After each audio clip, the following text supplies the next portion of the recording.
Very good afternoon to you, Zola. Tell us a little bit more about this braynston property.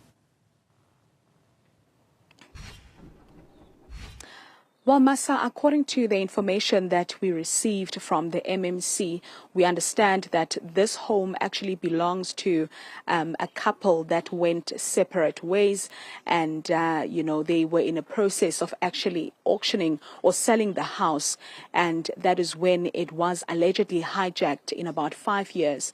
Now, this was a home of a single family home. If you look at it now, it has about 40 makeshift structures that are just, constructed around the yard. And we are told that there's over 200 tenants that currently live in this house. Now, the MMC of Community Safety came with his team, JMPD officials, and of course, other relevant departments. And that is, of course, Home Affairs and, City Power and Joburg Water to obviously do their work as well. We have seen, illegal connections when it comes to electricity, because all these structures that my colleague is showing you right now are relying on 1 meter box. Now, when we spoke to the landlord, or the person that is actually currently receiving rent of the structures that we are seeing right now, he says that he followed the correct processes, and there's nothing illegal about, what is happening and what you are seeing on the visuals at this particular moment, and that he insists that he will not allow these people, including himself, to be evicted from this particular property. From outside, you are unable to see what is happening inside here. One would think that this is just a normal house, and that is because, of course, the walls are quite high here in braynston. But as you enter, you get introduced to a village, a yard that has over 200 people. Now, there are going to be authorities that are coming to the party, of course, to play their part in terms of actually, speaking to the person that is receiving rent as to, laws that they were supposed to follow, bylaws that are, that they're supposed to follow as residents of, the city of Johannesburg.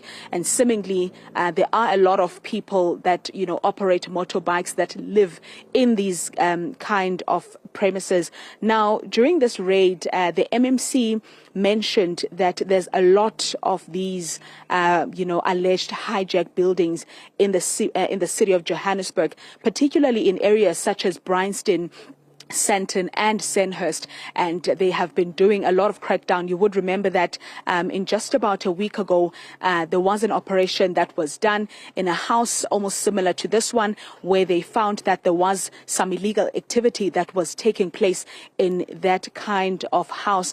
Now, officials have repeatedly said that they intend to evict illegal occupants and, of course, remove unauthorized rentals and clean up, dangerous buildings across the city to ensure that they restore safety, and this operation is one of them, Massa. According to the MMC earlier, just before he left for his meeting, he mentioned that officials, have actually tied many hijacked or illegally occupied properties to organized criminal syndicates. So in them trying to prevent such from happening, they will be conducting these kind of operations across the city of Johannesburg. And this is, of course, one of those houses. So we know that the SAPS is involved, as well as the owner of the house had opened a case against the alleged owner, or the person that is actually receiving rent from the people that are occupying this place.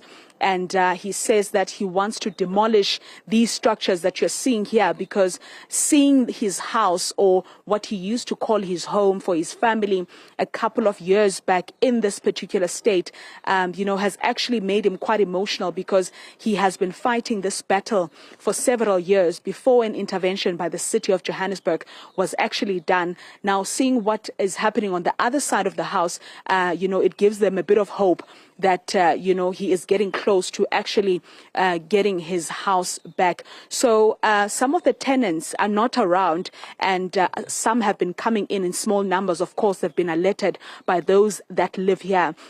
And of course, they were told that there's a possibility that by the end of today, they might be evicted from these structures that you are seeing here. And this was, of course, will then signal the beginning of, a lengthy process that will be, experienced by the owner of this house, the person that actually says this was my house, before it was actually occupied illegally, allegedly illegally by the people that we are seeing here.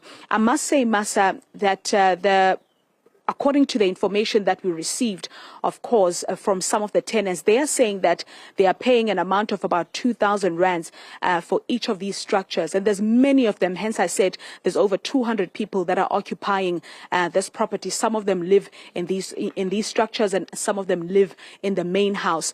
Unfortunately, right now it has been locked, so we're not able to show our viewers what is happening inside. But one can be able to see from outside that there are a lot of cables that are just running around over my head. And it's even worse when you go inside, and I'm told that each and every room of this particular house actually has a tenant. And these tenants, of course, these are people that live with their families, with their children, and they are paying rent on a monthly basis to this particular person who actually denies illegally taking over these premises and says that he is willing to go to court to prove that he actually followed the right procedures.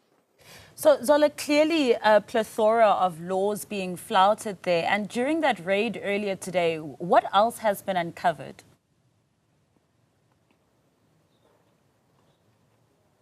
So we actually got to see that, as I've mentioned, that these people have connected themselves illegally from this from the city's grid, and that they have not been paying electricity according to what we were told by the MMC for Community Safety. They're not paying for services, and according to the property owner, he says his bill is currently sitting at over R1 million in terms of how much he owes the city for rates and taxes. And in terms of, anything that is illegal at this point, police are still, actually searching to find if there's any illegal activity. But I must tell you that they have also identified some foreign nationals that do not possess documentation to be in South Africa. That's where Home Affairs Immigration then comes in. We have seen them as well. They have just arrived to obviously interact with these people and also play their part